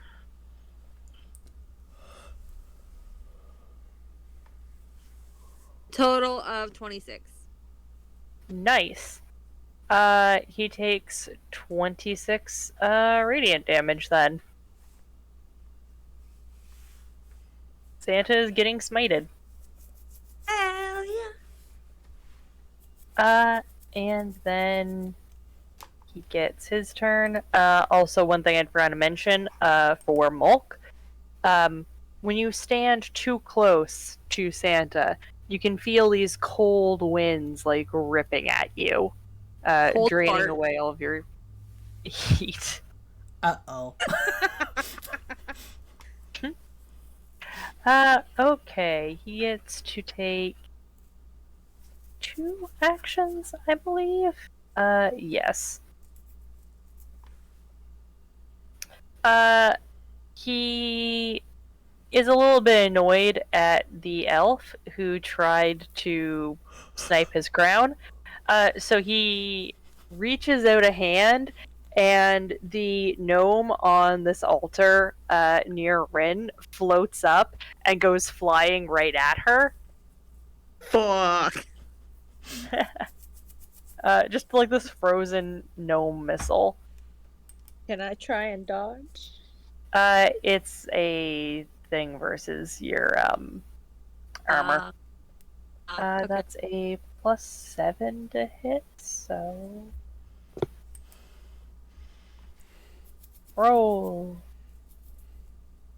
Okay, yeah, that's going to hit because that's a 24. Shit. How much damage is that? 2d6 plus 4.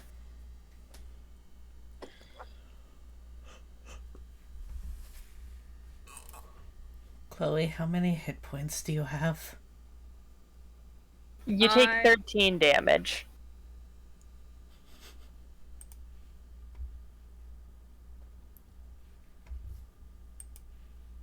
I'm at 15 now. So you're alive. I'm alive. Still alive. Staying alive. Staying alive. He laughs a little bit, and the belly, as is tradition, wobbles like a bowl of jelly, and then smashes into the acceptable Mulk. That is an attack roll on his part. That is a nat 20. Uh-oh. I'm in danger. Yes, you are.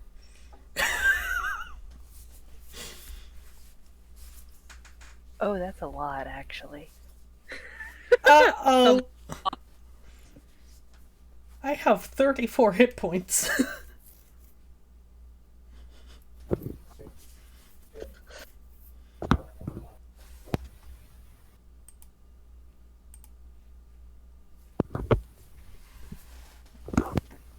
What's the damage, Doc? 26 damage. Ooh. Oh fuck! You're crippled now. No, not 265. Holy shit. Nope, just 26. I have 8. Unfortunately, I'm gonna have to take a moment for a work thing. Yep, no worries. I will be back in a minute. Yep, I'll pause. And we're back. Sorry about the interruptions.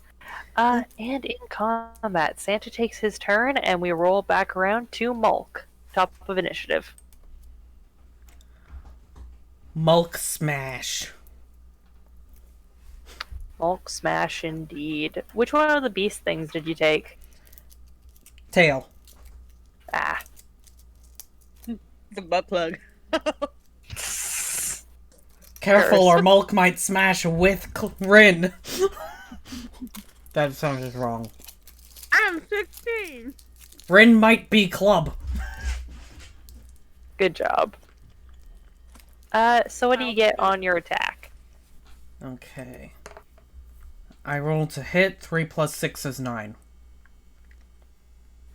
Fuck. Cool. That's not high Yeah. enough, is it? No, it's not. Fuck. Well, Mulk also retreat a bit. It's chilly. Reasonable. Mulk one. Oh wait. 1, 2, 3. Oh, that's 4, right, 5, actually, because you started your turn right next to him. How does that feature work? Do Winter's Aura. You take 1 cold damage, at the start of your turn, Oh. just from, like, the cold radiating off of this possessed Santa Claus. I now have 7 hit points. 7 hit points in a dream. Rin is up. I want to put some of that poison on one of my arrows. Cool. Shoot them. I'll let you do that as a bonus action. Make your shot, and if it hits, he takes an extra 1d6 of poison damage. You know, the more I look at Mulk, the more I see that there is no brain rattling around behind those eyes. I got a 22 to hit. Yep, you definitely hit. And then damage is 4. And you were aiming for Santa, for not the Santa. crown, right? Cool. That's not sneak attack that I was rolling for, right? No. Okay, great. And roll me an extra d6 of poison. Where do I do that? Just there's a thing in the bottom left corner. They'll just let you roll whatever specific dice you want. And just And roll the D6? cube. Yep. Got a 2. Alright, that's another 2 damage. And Santa is wounded enough that he will stop, kind of like take a knee. He's a little more injured than he had expected, and the crown falls off. At which point, a couple of things happen. Give me a moment.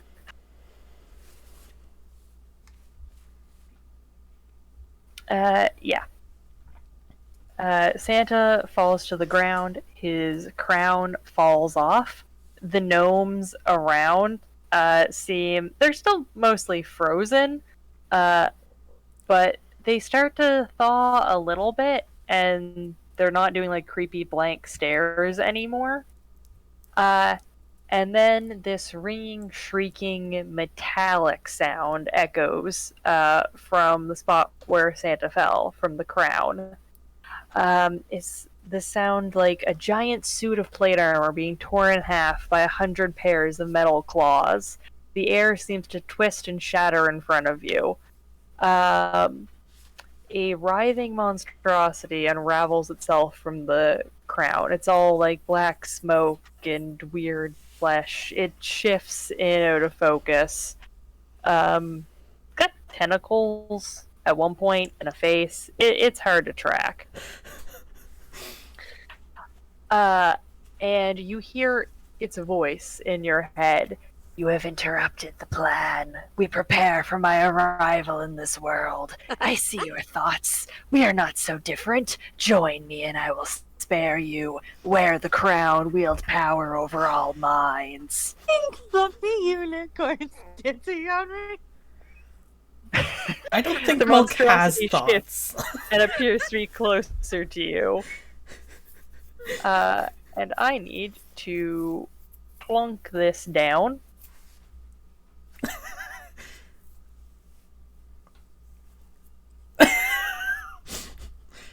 Well, that's a little trippy. Yep. I couldn't really figure out how to draw this guy. So you just are like, dots. Dot. So yeah. There's an unconscious but not dead Santa. There's a writhing mass of smoke and flesh. And there's a crown that it's telling you to put on. I'm going to have it skip its turn. Milk And smash. also frantically try to get to the old one encounter. So I'm gonna have it skip its turn and roll around. What does Mulk do? Milk smash.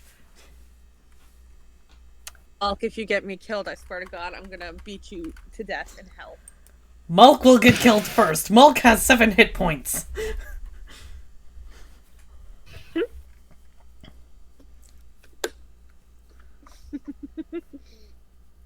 Okay. Yeah, you don't have very many hit points here. I got... You're attacking the old one? Yes. And Okay.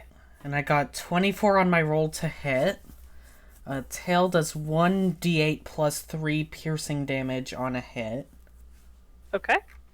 So I just roll a d8. The Oh, wait. D8 plus 3, you can hit the little thing there to... Okay, I do 11 bludgeoning Okay. and 7 piercing. Nice. Oh, I could have just hit it 18 from the damage. tail. Eh, That's same fine. numbers. Anything else on your turn? Run back away. Oh wait, I don't know if I Reasonable. can run that far back away. 1, 2, 3, 4, There 5. is a thing you should be aware of, which is generally if you're going out of melee range of an enemy, it gets a chance to get a free hit at you. Oh. Unless you use your action to disengage. Or you're a rogue who can use a bonus action to disengage. Well, you didn't say anything about it doing a thing while you're next to it, like Santa does. Yeah, this one doesn't have an effect like that. So I'll just stay in place so it can't go bonk. Fair enough. In that case, Rin is up. I want to try and look for a weakness on the thing. Okay.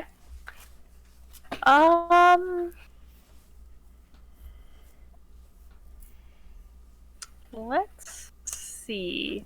Just like trying to find a general weak spot on the avatar, or On the thing, yeah. okay.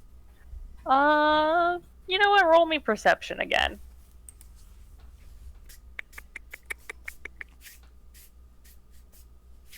$21. Okay. Yep.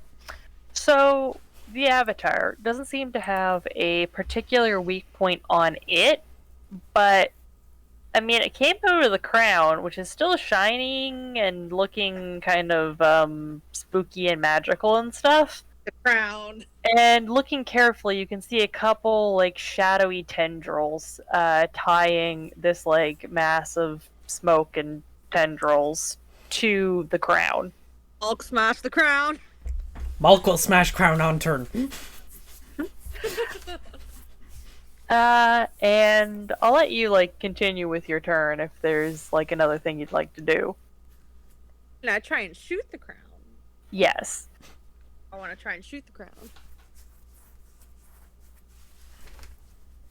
What's that? Just short bow and then damage? Yep. got an 8 to hit. You have to roll a 12 or higher. Yeah, I missed. Oof. Anything else? Nope. Okay. The old one gets a turn.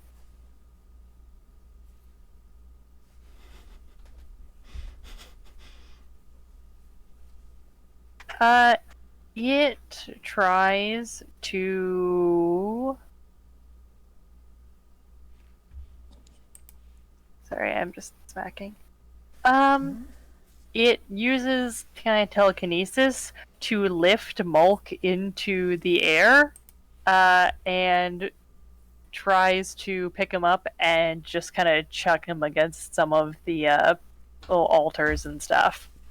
So I need Mulk to make me a... Which type of save is that again? To make me an int save. Uh-oh. I got a 14 minus 1, so 13.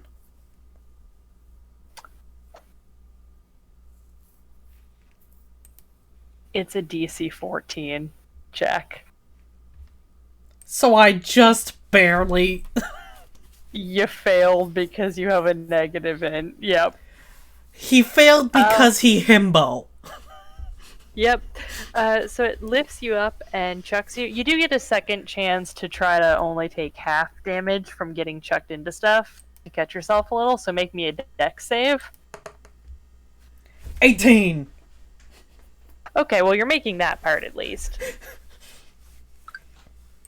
I don't know how much how good that's gonna do me. Well, you would have taken 12, and now you're only taking 6 damage, so you have 1 hit point.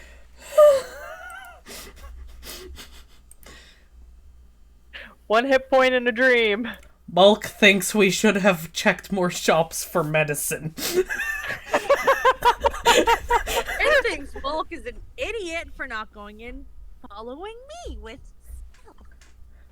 Mulk is a melee attacker! Mulk should have stayed behind me! I'm gonna be honest, you don't really get to sneak up on this guy. It's absurdly hard to do. Well, at least because I'm right next to it, she should be getting the sneak attack bonuses, right? Yes. She does get the sneak attack bonus on her turn. Because it doesn't actually end up chucking you all that far. Okay, where go? Okay. You managed to catch yourself, and you're still getting smacked around, but not as badly. Which means after you, or after it, is Mulk. Mulk go back right next to it. Mm-hmm. We'll say the You crown want can to be try like to smack here. the crown? Yeah. Mulk smash crown. Cool. Make me an attack roll. Okay, 20 to hit. Yep, that's a hit. 4 plus 3, 7 damage. Do we still have the form of the beast's tail? Yes. 8 plus Rage 3, only 11. drops. Nice. Rage only drops if you don't get to make attacks for a turn, like not even trying, or if you get knocked out, if I remember correctly. Or if the time runs out on it, but like it's several minutes. A round is 6 seconds. You're not running out from time if you're in a single fight. And with that, it is Rin's turn.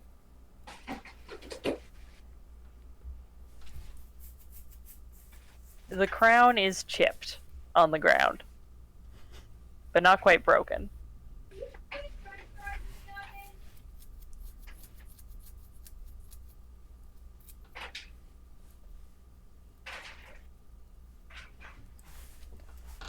I love water.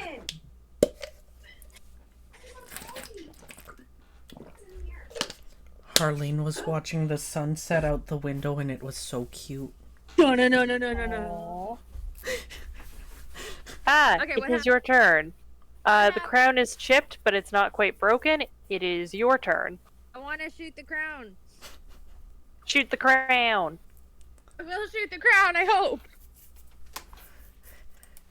Give me a roll then. I got 24. Okay, yeah, you're 100% hitting. Finally.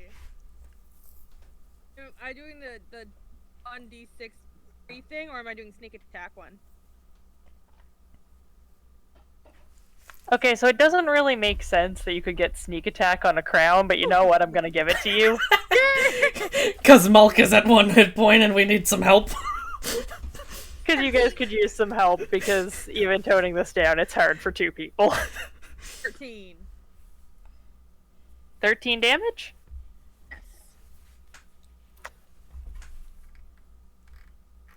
There is... don't forget you do the regular arrow damage, too.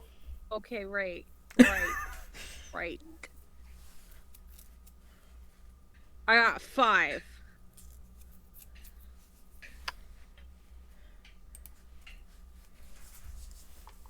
The crown is at 1 hit point.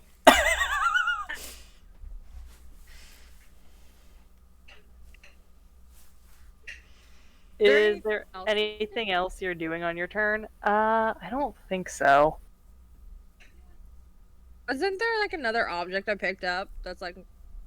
Oh shit, Mulk picked up the little knife boots. Knife Which I boots. forgot about. Didn't I pick up something from the presents? The trumpet. You did. It's mostly there as a joke item, but you did pick Can I up throw a it little at the crown? That would be an action, and you already used yours. Okay. I'm sorry. Okay. You only need one of you to survive another turn, to be fair. That's fine. That's fine. Mulk, you can die now. Mulk doesn't want to die. The Mulk wants more little, cookies. little avatar thing spins around, and Rin, you see a face appear in it. It looks you dead in the eyes.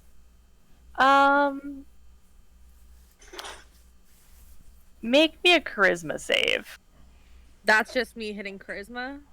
Not hitting charisma, hitting... There's like those 6 smaller ones, the saving throws right underneath where the stat things are. Hit the charisma there. Cha-cha-cha. 13. I guess it doesn't really matter on you. 13. Does a 13 make it? No. It was a 14 threshold again, wasn't it? 15 actually on this one. So less painful. Make it an attack at Mulk. An attack? At Mulk. Okay, so like just a random one then? I mean, you have a bow, so you like make eye contact, and it like reaches into your mind and manages to get like one attack off through you at Mulk. Also, there's the form of the beast tail reaction. Oh, Strike 20. Mulk's going down. Yeah, Mulk's.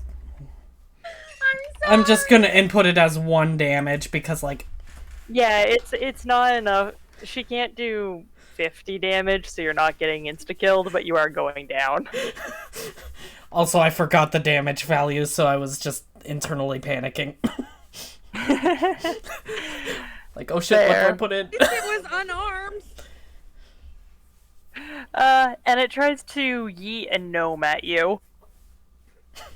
As its second thing that it gets to do. Because monsters. And it misses with the gnome. Yay! Mulk, make me a death save. I forget how to do that. Roll me a flat d20. D20. 3. That's 1 failure.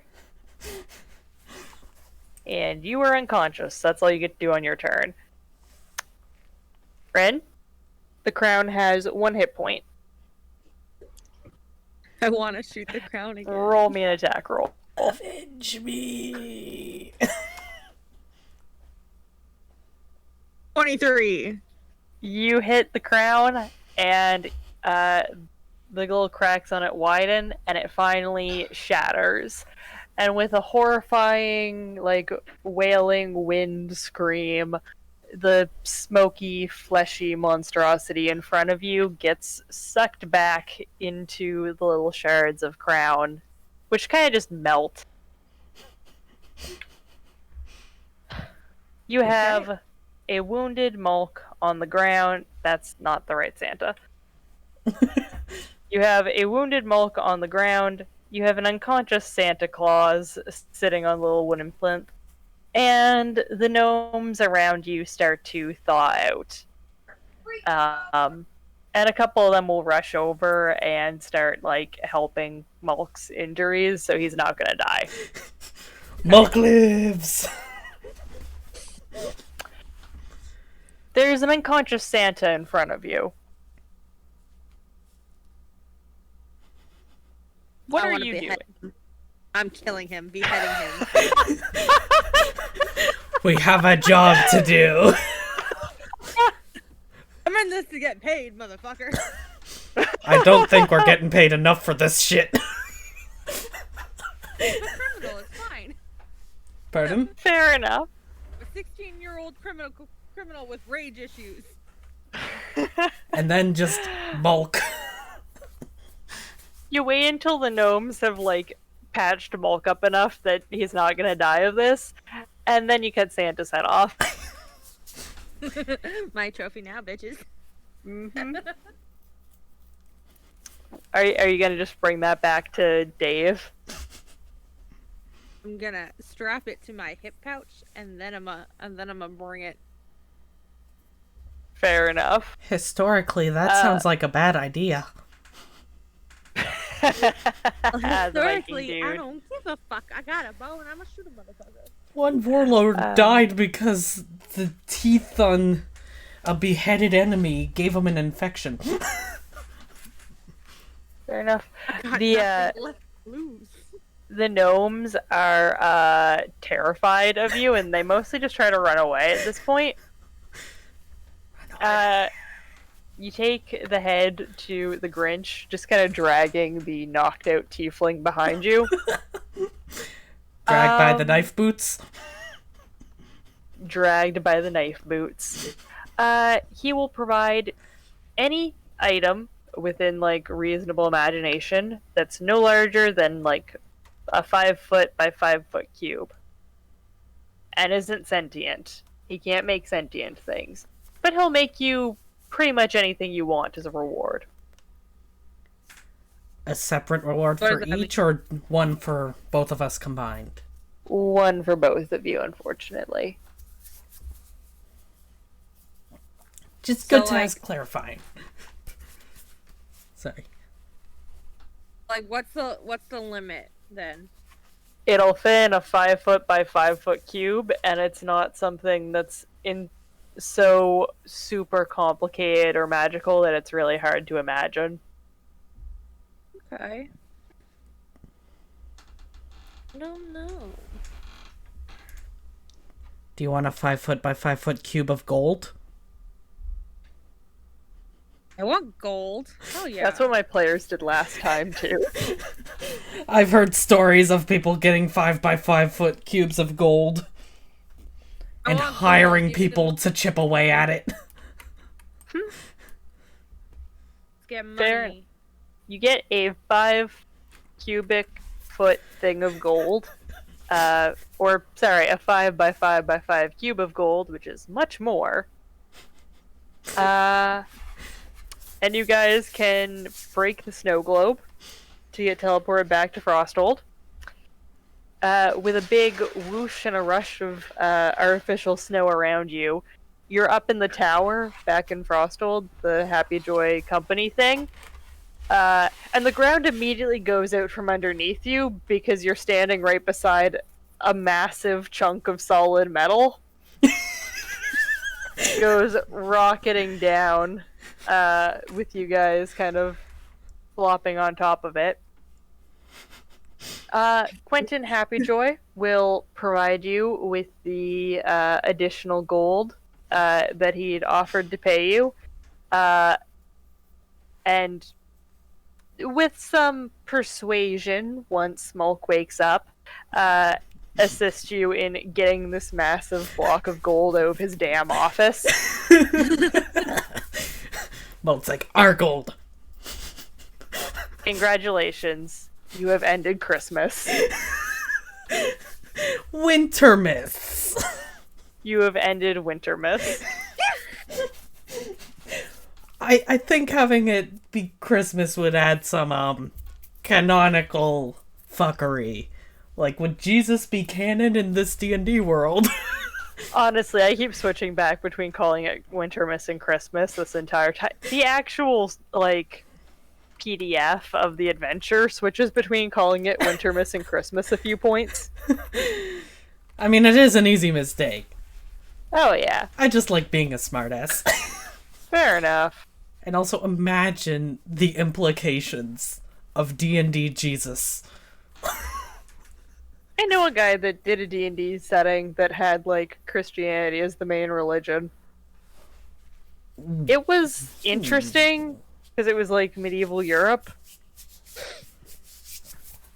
I believe it still had, like, D&D pantheons, but it also had Christianity. It was wild.